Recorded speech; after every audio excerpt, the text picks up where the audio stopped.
organ requires a certain kind of shoe because you don't use just your hands for organ, you use your feet as well.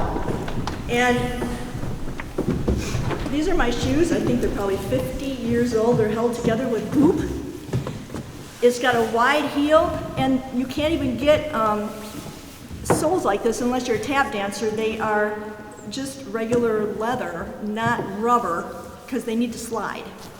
So I have to switch my shoes around, and the kids will notice, or whoever else is back here, that there are 3 manuals of keys on the organ, and I'll be using them to have the sounds. On the piano, when you push a note down, it will change volume depending on how hard you push the note. But on the organ, it doesn't matter how hard I push the notes, nothing will change by touch. It has to always be with pulling out stops. I have to change my shoes, sorry. So even though there's wind coming through, and by the way, there is a bellows underneath what's called a swell box there.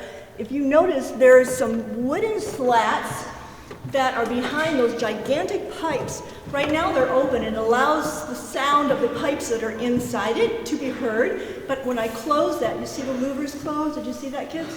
Yeah. Yeah, and when I open them, that makes more sound come out. So when I close it, things can get softer. The stops on the outside, or the pipes on the outside are not affected, obviously. The great, big, huge, long pipes are for the high notes. Is that true or false? False, of course. No, it's for the big, big, low sounds. Yeah, way down there. There's another one for you. And there's some teeny, tiny little 2-foot stops that are on the inside of the swell box. You cannot see them, but they sound really high.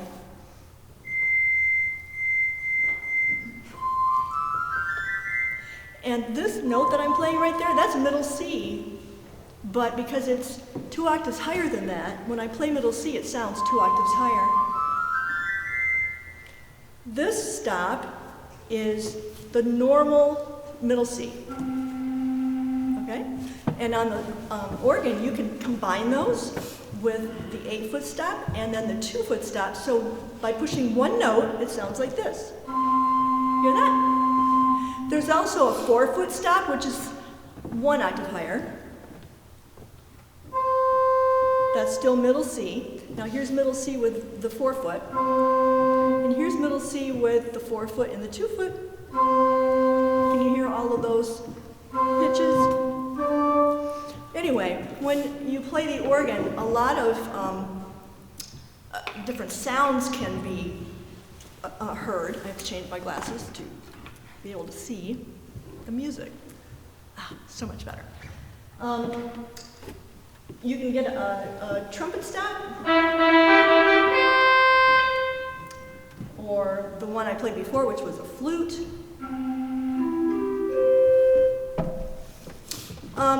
So all the different sounds come together to make different timbres and sounds on a piece of music. One thing about this piece, Prelude in classic style, and you might have noticed when you were following along on your sheet, that some composers, even though they're living today, liked to compose in different styles of music that were from long ago.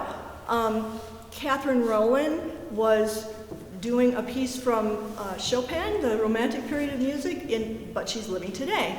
This particular composer is a modern-day composer, and he chose to write in classical style. Classical style would be what came after the Baroque period. Baroque period, as you heard Nathan play, both hands were very independent, very busy in both parts, and after 50, 75 years of that, people said, man, I want to simplify things a little bit. Can we just not have so much busyness? And so they decided that maybe it would be better if you had a melody in one hand and just an accompaniment in the other hand.